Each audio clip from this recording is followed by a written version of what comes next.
नमस्कार दोस्तों, प्राचीन ज्ञान यूट्यूब चैनल में आपका स्वागत है। ज्ञान के मार्ग में पीछे नहीं रहना चाहते तो जुड़िए हमारे चैनल के साथ और पाइए ज्ञानवर्धक जानकारियां प्रतिदिन बिल्कुल मुफ्त में। चलिए जानते हैं आज की महत्वपूर्ण जानकारी को।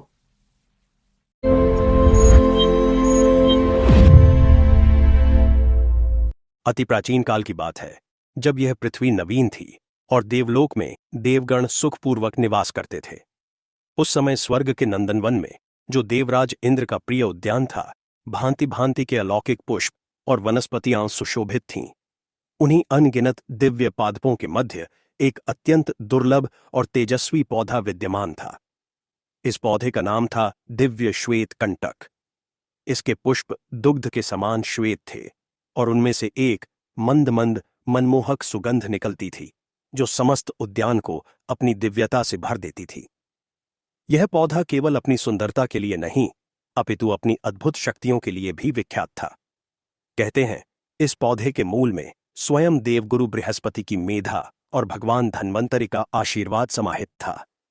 इसका पराग असाध्य रोगों को दूर करने की क्षमता रखता था और इसके पुष्पों का रस देवताओं को अतिरिक्त बल प्रदान करता था।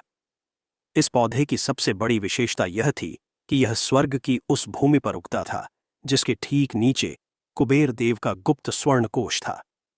यह पौधा उस स्वर्ण कोश का नैसर्गिक प्रहरी, एक जीवंत कवच था। इसकी दिव्य ऊर्जा स्वर्ण की आभा को अपने भीतर समेटे रहती थी, जिससे इसके श्वेत पुष्पों में एक सुनहरी चमक भी दिखाई देती थी। देवगण इस पौधे का बहुत सम्मान करते थे और इसे स्वर्ण पुष्प या कौबेरी कंटक भी कहते थे। असुरों की दृष्टि और पाताल लोक का षड्यंत्र। समय का चक्र घूमता रहा और तीनों लोकों में देवों और असुरों का संघर्ष चलता रहा। पाताल लोक में असुरों के गुरु शुक्राचार्य अपनी गहन तपस्या और ज्ञान के लिए जाने जाते थे। उनके शिष्यों में एक अत्यंत धूर्त और महत्वाकांक्षी असुर था, जिसका नाम रक्ताक्ष था। रक्ताक्ष बल में तो कम नहीं था, पर उसकी बुद्धि सदैव कुटिल कार्यों में लगी रहती थी। उसने अपने गुप्तचरों से नंदनवन के इस दिव्य श्वेत कंटक के विषय में सुन रखा था। उसने यह भी जान लिया था कि यह पुष्प न केवल आरोग्य और बल देता है, अपितु यह स्वर्ग के सबसे बड़े स्वर्ण भंडार की रक्षा भी करता है। रक्ताक्ष के मन में लालच ने जन्म लिया। उसने सोचा, यदि मैं इस पौधे को प्राप्त कर लूं तो दो लाभ होंगे।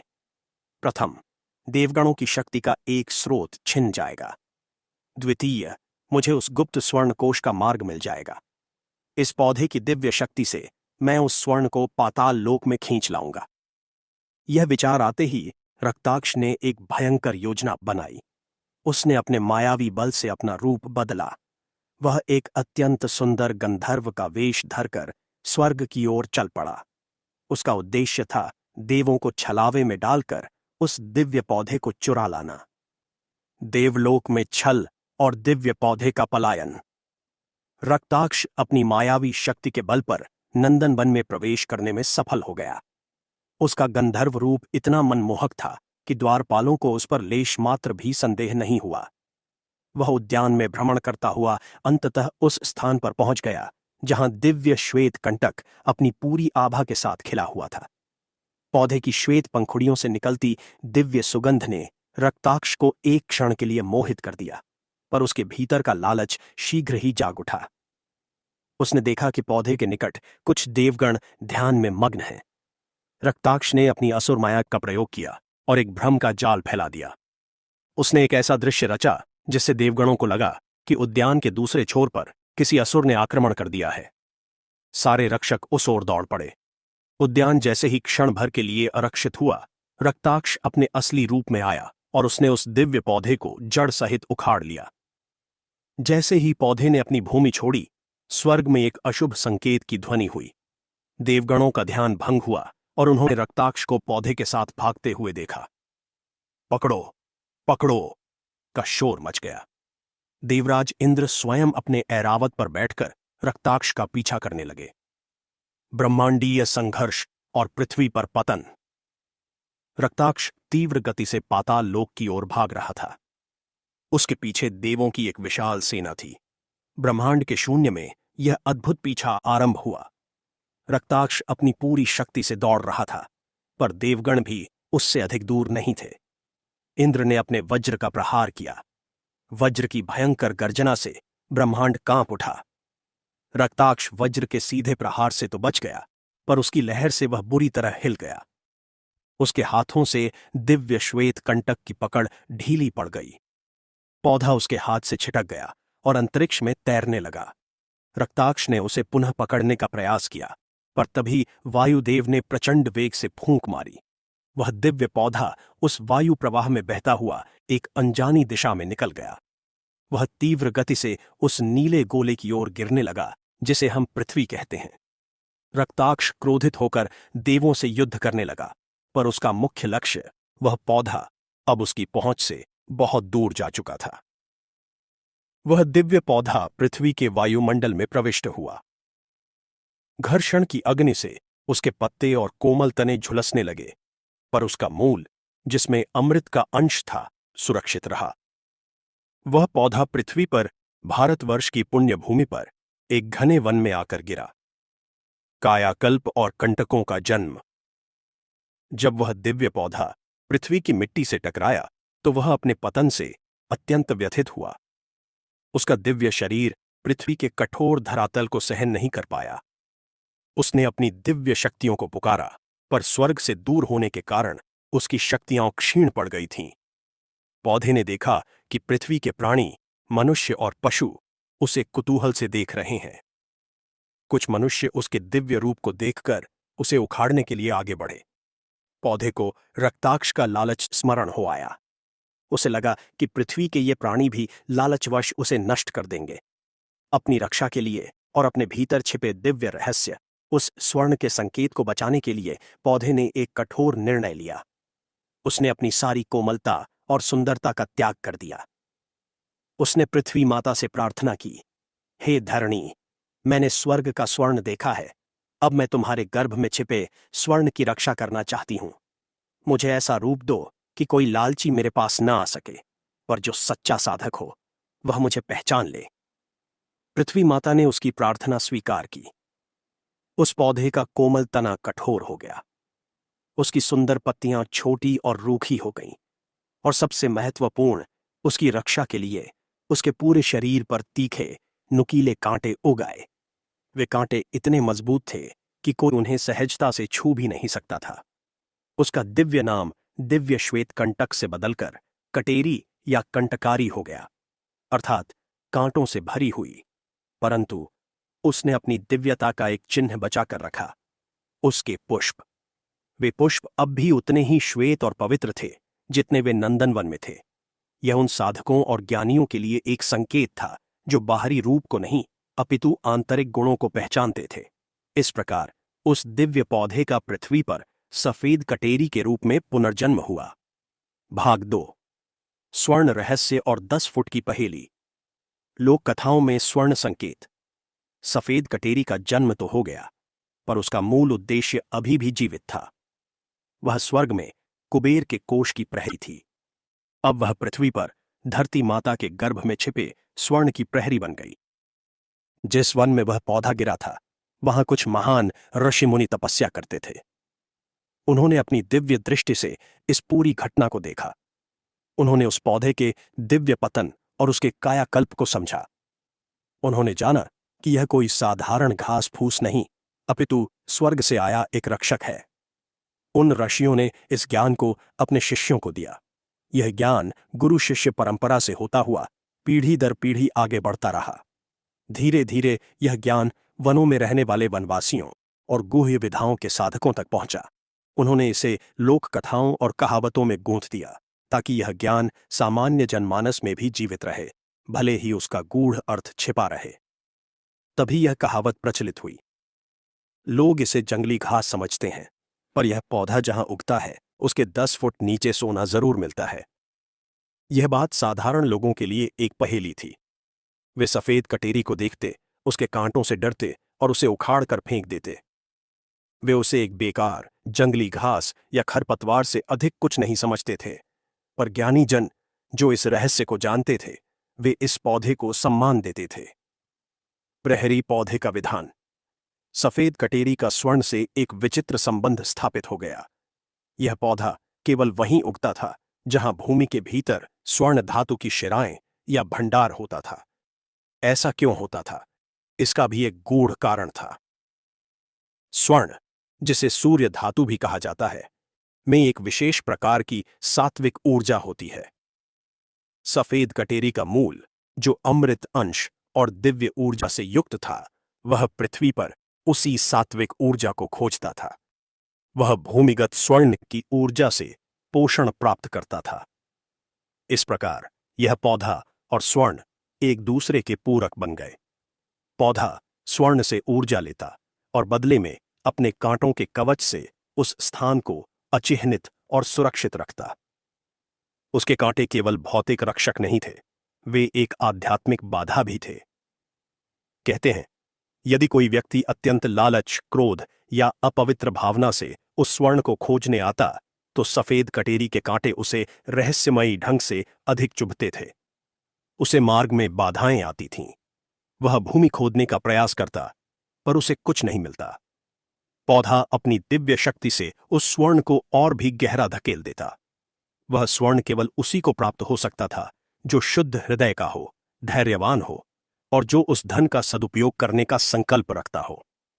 10 फुट के अंक का रहस्य। इस लोक कथा में 10 फुट का अंक बहुत महत्वपूर्ण है। यह केवल एक माप नहीं है, यह एक सांकेतिक संख्या है। प्राचीन भारतीय वाङ्मय में 10 का अंक पूर्णता का प्रतीक माना गया है। हमारी 10 इंद्रियां हैं, 5 ज्ञानेंद्रियां और 5 कर्मेंद्रियां। 10 दिशाएं होती हैं। 10 फुट की गहराई का अर्थ था कि वह स्वर्ण सतह पर नहीं है। उसे पाने के लिए प्रयास करना होगा, साधना करनी होगी, भूमि को खोदना होगा। यह बाव 10 फुट मानव के प्रयास और परिश्रम का प्रतीक है।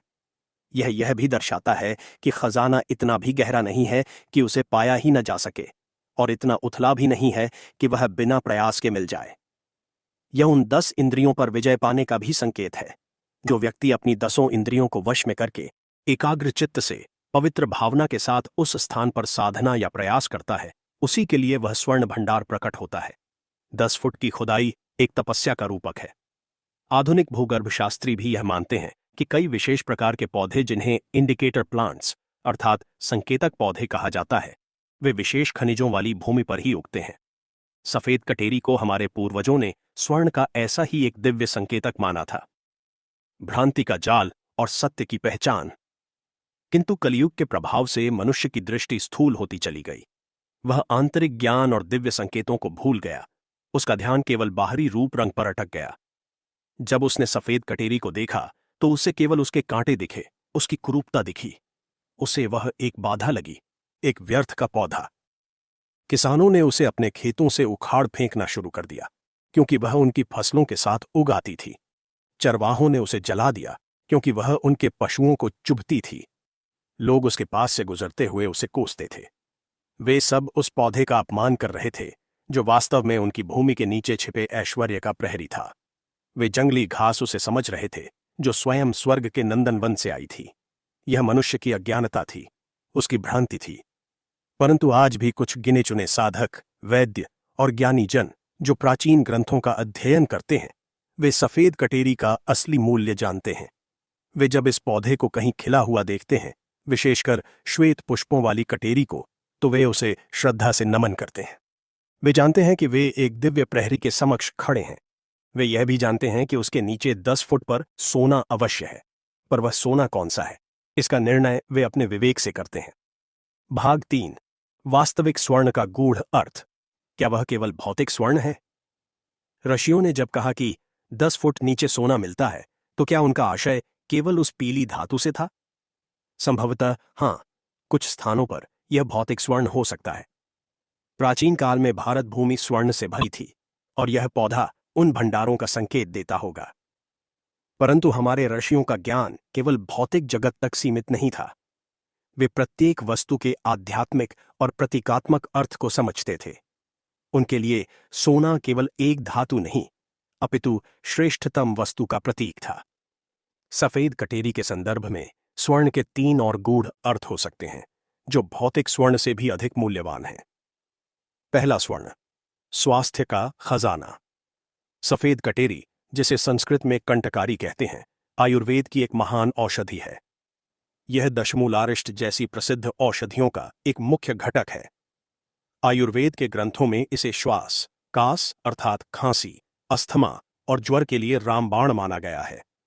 यह फेफड़ों के रोगों की अद्भुत औषधि है। जब मनुष्य रोगों से पीड़ित होता है तो उसके लिए उसका स्वास्थ्य ही सबसे बड़ा सोना होता है। एक रोगी अपना सर्वस्व देकर भी स्वास्थ्य खरीदना चाहता है। सफेद कटेरी का पौधा अपने भीतर उसी स्वास्थ्य रूपी स्वर्ण को छिपाए रखता है। जो ज्ञानी वैद्य इस पौधे को पहचानता है, वह उसे उखाड़कर उसका शोधन करके उससे औषधि का निर्माण करता है। वह औषधि जब रोगी को दी जाती है तो उसके रोग का नाश होता है और उसे स्वास्थ्य का वरदान मिलता है। इस दृष्टिकोण से यह पौधा जहां उगता है वहां सोना अर्थात अमूल्य औषधि का खजाना होता है, और उसे पाने के लिए भी 10 फुट अर्थात गहन अध्ययन, परिश्रम और सही विधि का ज्ञान आवश्यक है। बिना सही ज्ञान के यह पौधा औषधि की जगह विष भी बन सकता है। दूसरा स्वर्ण, ज्ञान और विवेक का प्रकाश। सफेद कटेरी का पौधा अज्ञान का भी प्रतीक है, जो कांटों से भरा है और व्यर्थ प्रतीत होता है, पर उसके भीतर श्वेत पुष्प के रूप में ज्ञान का प्रकाश छिपा है। यह पौधा उन साधकों के लिए एक चुनौती है जो ज्ञान की खोज में। क्या वे बाहरी कांटों को देखकर भयभीत हो जाते हैं, या वे उन कांटों के पार जाकर उस श्वेत पुष्प की पवित्रता को देख पाते हैं? इस पौधे को पहचानना, उसके गुणों को जानना, उसकी उत्पत्ति कथा को समझना, यह स्वयं में ज्ञान रूपी स्वर्ण को प्राप्त करना है। यह उस विस्मृत हो चुके प्राचीन ज्ञान को पुनः प्राप्त करना है जिसे हमारे पूर्वजों ने संजोया था। जो व्यक्ति इस पौधे के महत्व को समझ लेता है, उसकी दृष्टि बदल जाती है। उसे प्रकृति में कोई भी वस्तु व्यर्थ नहीं दिखती। उसे हर जंगली घास में भी ईश्वर की कोई न कोई लीला दिखाई देती है। यह दृष्टि परिवर्तन ही वास्तविक स्वर्ण की प्राप्ति है। तीसरा स्वर्ण, आध्यात्मिक जागृति की निधि। तीसरा और सबसे गूढ़ अर्थ आध्यात्मिक है। 10 फुट नीचे का एक अर्थ है हमारे अपने भीतर। यह मानव शरीर जो ऊपर से चर्म, मांस, रक्त से बना है, वह भी एक जंगली पौधे के समान व्याधियों और विकारों से भरा है। परंतु इस देह के भीतर 10 फुट अर्थात मन, बुद्धि और अहंकार की परतों के नीचे आत्मा का शुद्ध स्वर्ण विद्यमान है। वह आत्मा उस श्वेत पुष्प के समान ही पवित्र, निष्कलंक और दिव्य है। सफेद कटेरी का पौधा हमें यही संदेश देता है। जैसे वह अपने कांटों के नीचे दिव्यता को छिपाए है, वैसे ही मनुष्य अपने विकारों के नीचे परमात्मा अंश को छिपाए है। जैसे ज्ञानी जन ही कटेरी को पहचानते हैं, वैसे ही गुरु की कृपा से ही कोई अपनी आत्मा को पहचान पाता है। इस पौधे के पास बैठकर साधना करने से या इसका चिंतन करने से व्यक्ति को अपने भीतर छिपे उस आत्मरूपी स्वर्ण का बोध होता है। वह समझ जाता है कि असली खजाना बाहर नहीं, भीतर है। यह आत्मज्ञान ही वह परम स्वर्ण है जिसे पाकर मनुष्य जीवन मरण के चक्र से मुक्त हो जाता है। दोस्तों, ये थे आज के महत्वपूर्ण ज्ञानवर्धक जानकारी। कृपया इस जानकारी को अपने तक सीमित न रखकर इसे आगे शेयर कर लोगों की मदद जरूर करें। यह जानकारी लाखों लोगों को नकारात्मक शक्ति के काले घेरे से बचाएगा। धन्यवाद।